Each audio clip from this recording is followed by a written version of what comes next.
berkenaan dengan PP 56 yang sudah berjalan di Indonesia sebetulnya sudah berjalan on track ya.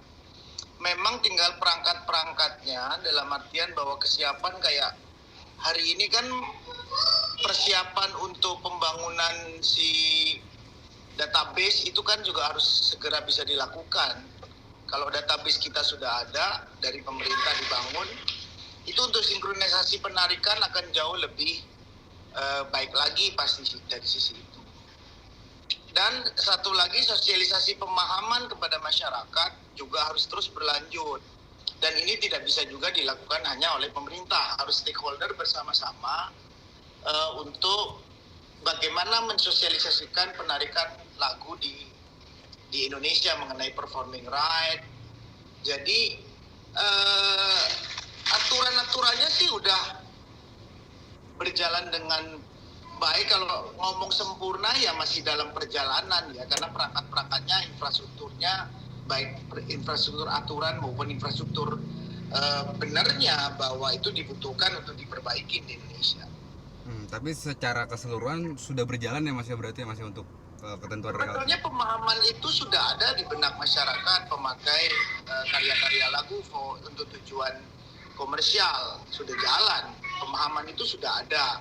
Memang butuh masif, karena yang disasar kan banyak areal yang disasar. Pemakaian lagu baik di mall, pemakaian lagu baik di bar-bar, di hotel-hotel, di transportasi, itu harus digencarkan, di karaoke. Banyak yang disasar mengenai penarikan performing right. Nah, ini memang dibutuhkan satu tim besar, stakeholder bersama-sama, bagaimana mensosialisasikan dan bagaimana juga masyarakat untuk bisa melakukan tunduk terhadap penarikan performing right ini atau royalti ini. Nah, kalau untuk selain performing right-nya itu Mas sendiri Mas, jadi misalkan ada sang pencipta nih Mas, nah buat lagu untuk orang lain gitu, nah orang yang lain yang dibuat lagunya ini meminta royalti juga gitu Mas atas lagu itu sendiri, itu seperti apa Mas? Itu kan tatanan pemakaian lagu kan sudah ada di Indonesia, ada publishing ya. Publishingnya nanti kan kalau pemakaian lagu, kalau penciptanya ikut publishing, udah pasti publishingnya yang akan mengurus semua. Kan dalam perjalanan yang positifnya, hukum positifnya atau etika bisnis positifnya kan memang pencipta lagu harus memiliki publishing supaya nanti tertata dengan baik, terdata dengan baik nanti pemakaian dan penarikan dan sinkronisasi pembayaran itu bisa dilaksanakan dengan baik gitu. Nah, soalnya kan beberapa waktu belakangan ini ada sebuah kasus gitu Mas. Jadi lagu Virgon yang dibuat untuk anak-anaknya ini nih Mas. Nah, sang istri ini meminta royalti kepada Virgon terkait dengan lagu tersebut gitu Mas. Apakah sang istrinya sendiri ini bisa mendapatkan royalti itu sendiri atau seperti apa Mas? Makanya dalam penciptaan lagu yang tertera di dalam penciptaan tersebut bisa, dan kalau memang itu tertera semua ya memang harus terbagi dengan baik. Jadi penciptanya siapa aja itu kan pasti tertera kan bukan hanya Indonesia, internasional pun memahami hal tersebut. Jadi dalam penciptaan tersebut siapa yang menciptakan, dan pasti yang ada ditulis dalam penciptaan tersebut harus terbagi dengan baik. Dan itu sudah ada form dan ada cara bagaimana mendidak hal tersebut. Nanti di publishing akan bisa dijelaskan lebih detail bagaimana cara-caranya tersebut.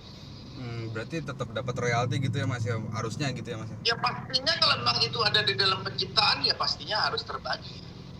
Berarti kalau dalam sebuah rumah tangga gitu Mas, apakah berarti bakalan menjadi harta gono gini untuk hak intelektualnya itu sendiri Mas? Nah itu aku nggak paham ya kalau itu sampai dijatuhkan karena harta gono gini. Itu pembagiannya kan berbeda urusannya, tidak di dalam hal itu. Karena nanti nggak mengerti tuh pembagiannya di internal sendiri seperti apa menyangkut pengkaryaan tersebut. Apakah memang ada di harta gono gini ditulis atau bagaimana, aku nggak tahu itu. Atau bisa Tapi jadi kalau dalam hal penciptaan udah jelas yang ada di dalam lagu itu yang nyiptain siapa, udah pasti terbagi, otomatis terbagi. yang menciptakan dan yang untuk diciptakannya itu ya Mas ya, tetap ada Mas ya pembagiannya Mas ya. Maksudnya gimana tuh diciptakan itu nggak ngerti? Maksudnya kan Virgon ini kan buat lagu untuk anak-anaknya gitu Mas. Iya, untuk anak-anaknya. Berarti anak-anaknya berhak Yang untuk menciptakan mendapatkan lagu siapa? royalti gitu ya Mas ya. Iya, yang menciptakan lagunya siapa? Si Vir- Yang ada di dalam lagu itu, bahwa lagu itu diciptakan oleh siapa? Diciptakan oleh Virgon. Nah, Virgon menciptakan itu. Nah, ya nanti Virgon lah. Virgon lah yang memang akan mengatur itu seperti apa nanti di dalam pengaturan itu tersendiri. Tapi kalau di dalam sistemnya, menurut aku sih, pemahamanku sampai hari ini, ya lagu itu yang berhak menarik hanya Virgon. Lagu itu intelektual propertinya ada di Virgon. Berarti yang berhak mengatur semuanya itu nanti Virgon ya Mas ya, ke depannya gitu ya. Betul. Jadi Virgon itu yang mengatur nanti seperti apa. Aku sih nggak paham kalau itu nanti harta gonik gini, aku nggak paham. Iya, karena kan kemarin dalam tuntutan di Pengadilan Agama masuk ada itu tuh Mas, sebuah tuntutan hak cipta lagu gitu Mas. Oh, ya itu nanti bisa diatur, itu internal untuk didiskusikan. Karena di dalam industrinya hanya mengenal siapa yang menciptakan. Tapi dalam haki nggak ada soal itu ya Mas ya, nggak terkait ya Mas ya, atau pengecualian gitu ya Mas ya.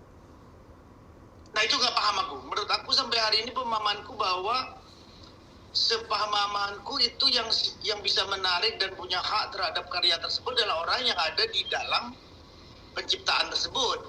Siapa yang ditulis, dan itu sudah tersiarkan dari awal. Jadi pertama kali lagu tersebut disiarkan, itu diumumkan, itu kan sudah memiliki hak hukumnya udah kuat.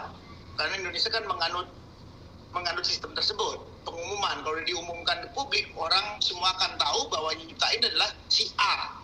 Nah itu semua kan lari ke si A. Nah nanti A itu ngaturnya seperti apa itu kita tidak dalam ranah itu. Tapi terkait juga sama publishingnya juga gitu Mas ya.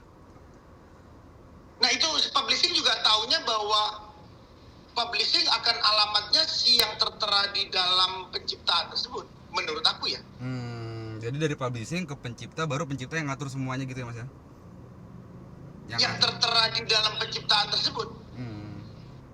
Kalau namanya adalah si X gitu, ya sudah publishing taunya X. Yang pakai lagu bayarnya ke si X. Ya kayak aku sampai hari ini laguku gak bisa diaku oleh siapapun juga. Yang nyiptain ditulis tulisannya siapa? Anak. Ya sudah, urusan lagu itu milik anak. Perkara anak itu nanti diserahkan kepada istrinya, ada tulisan lagi sendiri di bawah, aku menyerahkan. Karena lagu kan bisa juga di apa sih istilahnya, kalau ke anak diturunkan itu bisa. Oh, berarti ada perjanjian berikutnya lagi gitu Mas ya. Iya, karena lagu itu bisa diturunkan kepada anak. Sepemahamanku aku baca undang-undangnya bisa. Karena itu bisa jadi objek itu diturunkan kepada anak. Kalau memang itu ada dengan perjanjian tersendiri pastinya. Ada perjanjian tersendiri lagi. Berarti kelak untuk anak-anak Virgon berhak mendapatkan apa yang dibuat sama Virgon sekarang ini ya Mas ya? Ya nanti tergantung nanti itu bagaimana harga gunung ini itu, bahwa lagu ini aku serahkan kepada anakku yang ini. Nanti dibikin surat perjanjiannya. Menurut aku sih pemahamannya begitu. Sama aja kayak rumah kan sama. Ya kan? Iya. Apalagi Indonesia hari ini sudah di Dirjen Haki itu lagu sudah bisa disertifikatkan dengan cepat kan. Nanti tertera di sertifikat itu kan. Berarti nanti mengatasnamakan sudah atas nama anaknya gitu Mas ya, kalau memang kelak akan diberikan kepada anaknya gitu ya Mas ya. Nama pencipta aslinya tetap. Oh, tetap. Namun haknya bahwa ini hak ekonominya nanti jatuh ke siapa? Karena hak ekonomi kan bisa dipindah-pindahkan. Waris. Tapi pencipta aslinya ya enggak bisa dirubah. Hak moral itu. Hak moral kan nggak bisa dirubah. Ya, jadi, karena di undang-undang hak kan menjaga hak moral dan hak ekonomi. Jadi warisnya nggak termasuk hak moralnya juga ya Mas ya? Maksud itu nggak paham aku kalau itu. Ya, lagu itu tidak bisa dirubah. Iya. Penciptanya adalah si X. Yang udah sampai kapanpun si X penciptanya. Tapi hak ekonominya lari kemana itu nanti ada perjanjian tersendiri. Kalau anaknya udah pasti otomatis bisa dilarikan ke anaknya gitu. Kalau ke mantan istri gitu nggak bisa Mas ya? Itu tergantung perjanjiannya nanti, nggak tahu. Tergantung perjanjian juga ya Mas. Karena kan kayak sekarang lagunya aku hak ekonominya sebenarnya udah kerjasama dengan satu perusahaan X. Kan nanti perusahaan X yang akan menarik dan menerima dan mengatur semuanya. Kan bisa juga. Ya sekarang laguku dipegang, publishingnya adalah si ini. Nanti publishingnya yang akan mengatur semuanya. Jadi pemahaman itu bisa dirujukin lagi nanti di ranah perjanjian-perjanjian bawahnya. Tapi kalau hak moralnya lagu itu dirubah, namanya jadi berubah, mungkin menurut aku sih pemahamanku nggak bisa ya. Kecuali memang ada. Dan sampai hari ini lagunya John Lennon ya lagunya John Lennon kan bukan jadi lagunya Julian Lennon kan. Yeah. Namanya tetap John Lennon kan. Paul McCartney bukan terus berubah jadi anaknya Paul McCartney kan ciptaannya. Apa berubah? Aku nggak tahu. Enggak. Apa sudah bisa berubah? Aku nggak tahu. Masih tetap John Lennon dan Paul. Oh, kalau masih tetap ya sudah. Sepahamanku sih nggak bisa gitu. Ini sepahamanku ya, makanya. Ya maksudnya siapa tahu ada peraturan yang berbeda gitu di Indonesia sama di luar. Tapi Ada, secara kan keseluruhan Indonesia sama gitu Mas ya. pada WTO sama. Kita kan sinkronisasi seluruh dunia tentang hak cipta. Karena ini kan menyangkut pada saat Indonesia diedarkan di luar negeri, orang luar negeri diedarkan di Indonesia. Nah kalau kita compang-camping nggak satu sama nanti kacau dong.